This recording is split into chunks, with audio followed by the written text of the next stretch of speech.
What is life? Is it nothing more than the endless search for a cutie mark? And what is a cutie mark but a constant reminder that we're all only one bugbear attack away from oblivion? Hello, every pony, bronies, and pegasisters of all ages. It is time for another episode of Like a Ditzy Do, a video blog about the My Little Pony collectible card game. I am your host, the Nate Damn Z. And first, I have to correct a mistake I made last episode. And I realized this pretty much as soon as I finished recording, but you see, friend cards that have no color requirement aren't called fixers. Fixers are the events that boost and add colors to friends. Example, your royal guidances, your nurture with knowledge. Choose a yellow or purple character. That character is +1 yellow and +1 purple till the end of the phase. Those are fixers. No, when a friend has no color requirement, is straight equal power to its action token cost, it is called vanilla. Now, if a card has no color requirement and has an ability, however weak or powerful, I don't know if those have a specific term within the game community, but either way, that was a mistake on my part. I will try to do better. Now, with that out of the way, what did I think of the 100th episode of My Little Pony Friendship is Magic? Muffin? Of course I loved it! Oh my gosh, you guys! Oh my gosh! This episode! And yes, a big part of why I love this episode was that a certain Grey Pegasus was practically the main character. Not only was she heavily featured throughout the episode, the whole episode basically happened because of her mistake. It was everything I could have wanted. It was more than everything I could have wanted. I loved it so much. And did no one else notice that scene I just showed you took place in a post office? I mean, come on. Now, since this is a video blog specifically about the My Little Pony card game, some of you might be wondering why I brought this up at all. Well, aside from being completely awesome, since getting into the game, I have noticed a certain thought pattern of whenever I go back and rewatch old episodes, in that I noticed what screen grabs have been used for card art now. It's almost become like a drinking game. Incidentally, a lot of cards have come from Season 2. A lot! Hence, I happen to notice that literally almost every single pony we saw on screen in Slice of Life, the 100th episode, has a card in the game.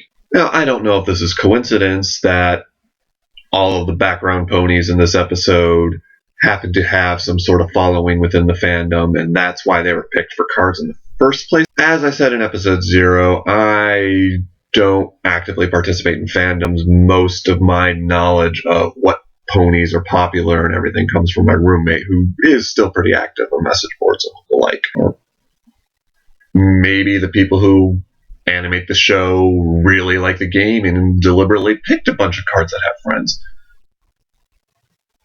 Either way,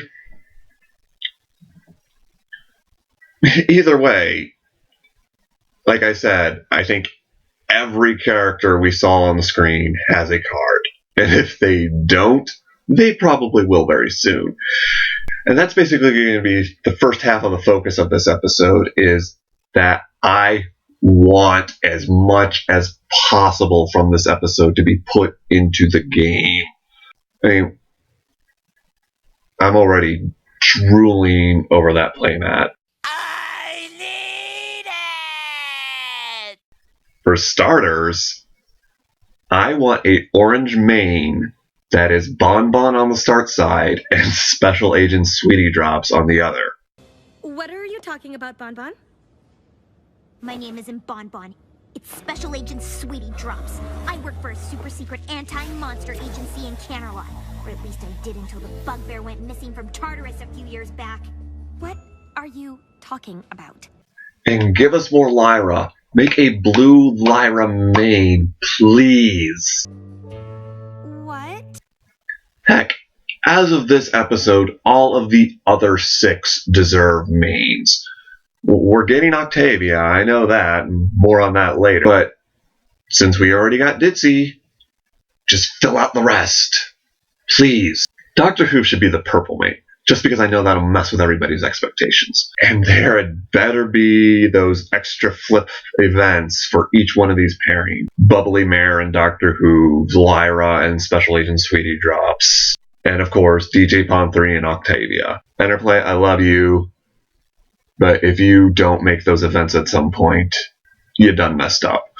Before this episode, Lyra was my second favorite of the other 6, and I gave no bucks about Bon Bon, Sweetie Drops. Now I can't decide between my second favorite, and I have so much Bon Bon merchandise to catch up on. Oh my gosh, you guys. I've got to go find a crowd to blend into before I put you in danger. I'll see you at the wedding. Fine, but we're gonna talk about this later! And just think of all the other friends and resources and other cards we can get just from this episode. Bugbear Troublemaker's pretty obvious. And here is just a small sampling of the problems we can get. Then you've got to help me. I need this suit tailored. It's an emergency. A broken stem on one of the zinnias? What? I'm going to be late for the wedding!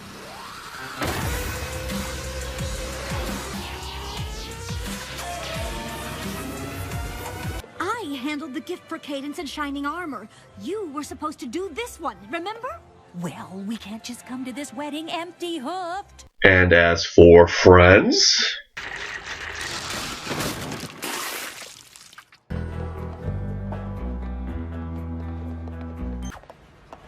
But no pony's asked me to organize anything since Twilight came to town.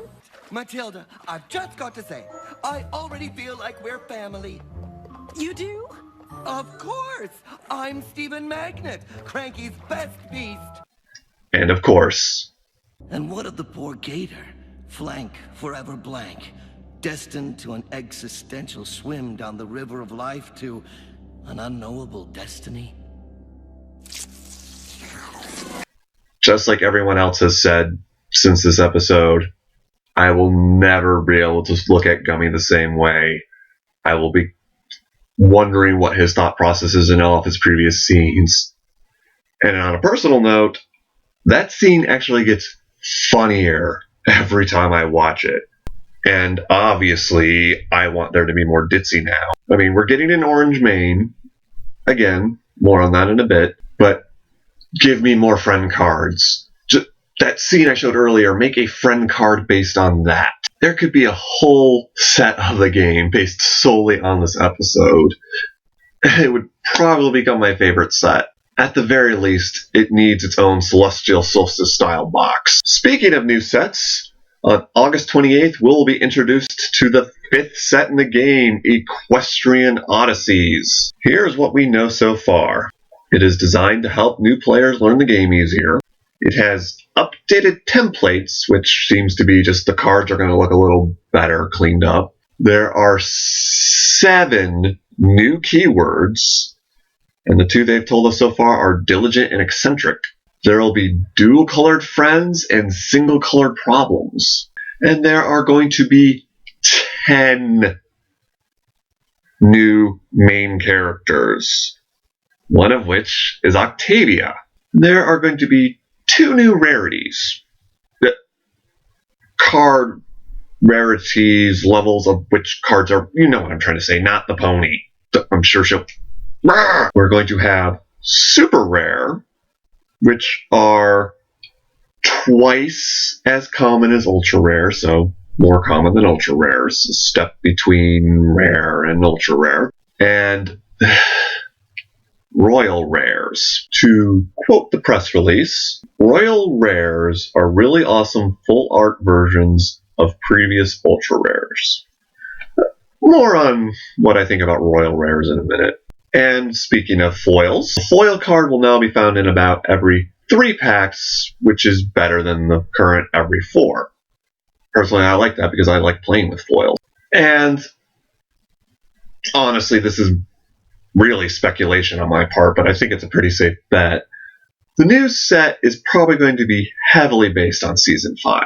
Odyssey means journey, and that's one of the themes. And the mock-up for the booster pack shows them looking at the new cutie map. So, yeah. We also already know what the 2 new theme decks are. Taking Care of Business, which is an orange-yellow with Ditzy as the main, and Jam Session, which is pink and white and features Octavia. And an interesting bit of trivia on how they're changing things around this time. The theme decks are going to be 58 cards this time instead of the normal 59. And that has been stated by one of the developers or someone who works on the game. That because instead of featuring 2 mains like these sets have had in the past, they're only going to feature 1. The current mock-up art for the theme decks also features Pinkie Pie, Cutie Mark Consultant, and Fluttershy, Cutie Mark Consultant. I don't know if that's going to mean that these cards are actually in the deck and instead be fixed cards for this set. Well, I guess we'll see. And either way, I'd be happy to get my hands on those cards. And this might come as a shock to some of my viewers, but I'm actually a little more excited about the Octavia main than I am the Ditzy main this time around. Part of it is we've already got a Ditzy main, and while I understand she's hard to flip, I think I really like the ability. But no, the main reason I'm excited about the Octavia main is that with the introduction of the Chaos rules, a alternate way of playing that bends the rules, the only one that has really gotten my interest that I even remember off the top of my head at any given point is that one of the alternative ways to play is with 2 main character cards. I love that concept so much, I am planning to build decks specifically for that. And now, it's my understanding that these Chaos rules are one-time deal for tournaments for a month, like for the month of June, the month of July, and to the best of my knowledge, there have been no repeats. So my chances of getting to play these decks in any type of official capacity is long since gone, but that's fine. The game has been going on for, almost 2 years now, I think. I'm yet to play in any official tournaments. It's not lack of desire or even lack of skill, I think, at my point. It's just schedule. I have a really weird work schedule. It makes it hard to get together to any official store events. That said, I do this for fun. I love the dual main build idea. I'm building at least 4 decks that way. Now, that's all the way. As soon as I heard about this format, the Rock and Rave set had come out. I was working on a DJ Pawn 3 deck. It was obviously going to be pink and white. I've been hoping for an Octavia main so I could do those 2 in a dual main deck. So I am excited that finally gets to happen. I'm glad that the building of my DJ Pawn 3 deck was delayed this long, so now I can just know to just wait a little longer. And yes, I do love that we are getting another Ditzy main. More Ditzy love in this game is always going to be good in my book. I just can't get quite as excited because we already have one. But like I said, I'm really hoping this one is easier to flip. Of course, that still leaves a lot of other mains. I wonder who they're going to be. I mean, the obvious would be to fill out the rest of the other 6. I mean, halfway there at this point, just give us 3 more. And we probably are going to get at least a couple other versions of the main 6. I mean, Applejack, Pinky, and Rainbow Dash got to catch up with the other 3, right? A Shining Armor main would be cool. I mean, I know we kind of sort of already got one, but him by himself would be kind of neat. And Interplay teased about the possibility of a Moon Dancer main on their Twitter. I think that'd be pretty great. I love that episode.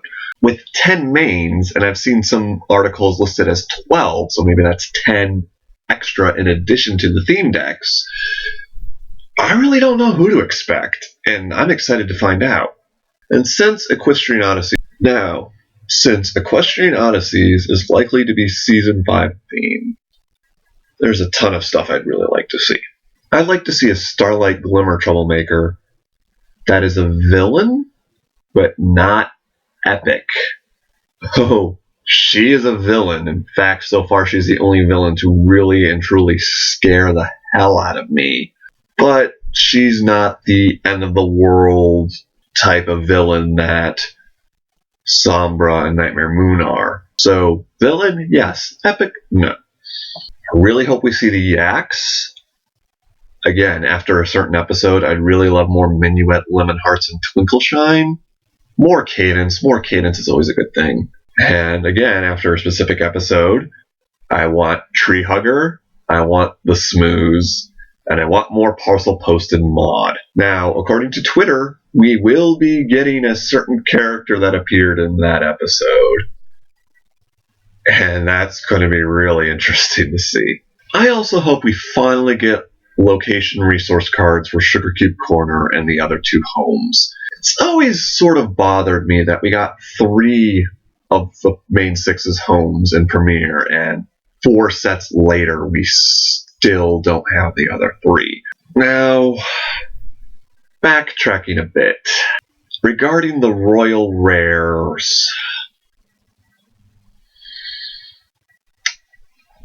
I don't like it. The way the Royal Rares are set up, they say you can expect to get one in every 6 boxes. And yes, while they are just reprints, therefore these cards will not be required to be indexed to remain competitive. This is a collectible card game. Personally, for me, I am trying to acquire one of every single card. And considering that some of the ultra rares, the cards that you're expected to get 3 or 4 per box, go for ridiculous amounts of $80 or so, my only real chance to get Royal Rares is to luck out. Because the price these things go for in the aftermarket, I don't know if I'll ever be able to afford that. 1 in every 6 boxes. Interplay, I love you. Why do you hate me? But aside from that little, I wouldn't even call it a complaint, I'm actually very excited for this set. I want to see what the single color problems are like. I'm very curious about multicolor friends. Heck, the press release says multicolor cards. They only have shown us multicolored friends so far, but there could be resources and events that require more than one color. I'm excited to find out. I'm excited to see what they do. And I very much want to know what the remaining keywords are and what all of the new ones do. I am pumped, you could say.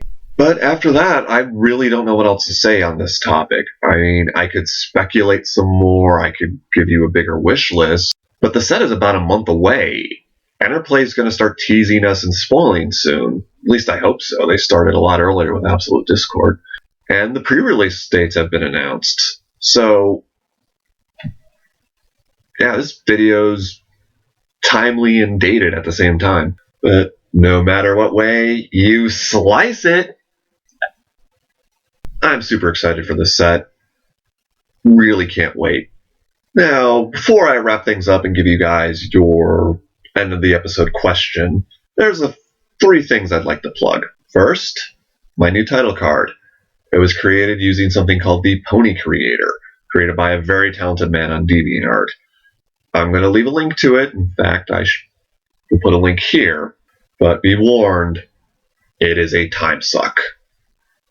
The second is a new blog called Pony Deck Academy. Now, the guy who's writing this is a member of one of the Facebook groups in it. He seems like a really nice guy, and he said one of his goals is to break down the game as much as possible so that people can figure out how to build their own good competitive decks. It's not going to tell you, do this, do that. It's going to say, here's what your goals should be, and here's some advice. And while like I've said, I am getting pretty good at deck building in this game, I still have a lot to learn, and I have already found it to be a very good resource. At the time of this recording, I've only read the first article, and I loved it. If for no other reason now, it finally taught me what aggro means. Finally, seeing that word being thrown about like it's common language was driving me nuts, but I was too embarrassed to ask.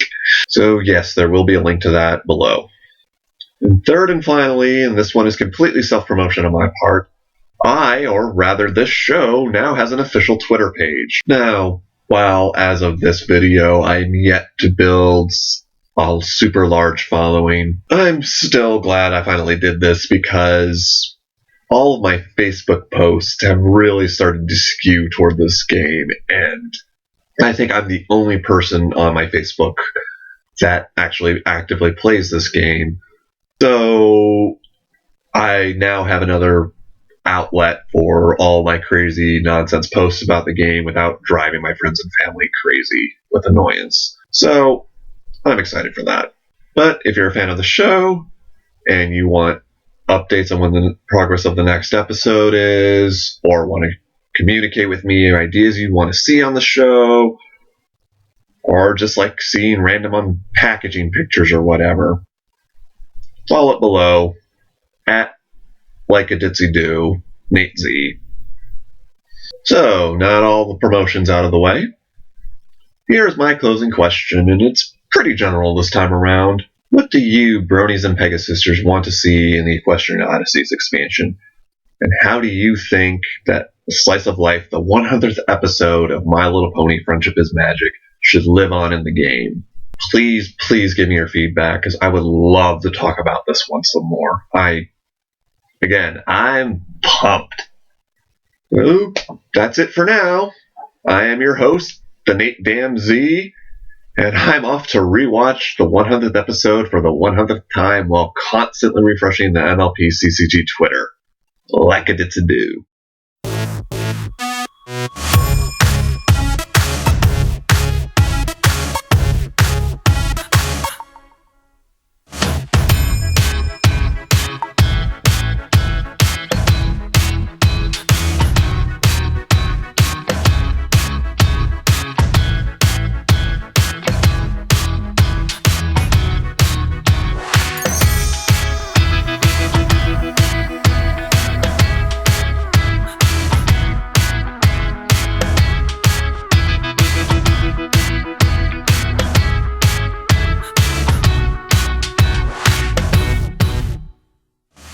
Well, is every pony here? Oh, set, Mayor.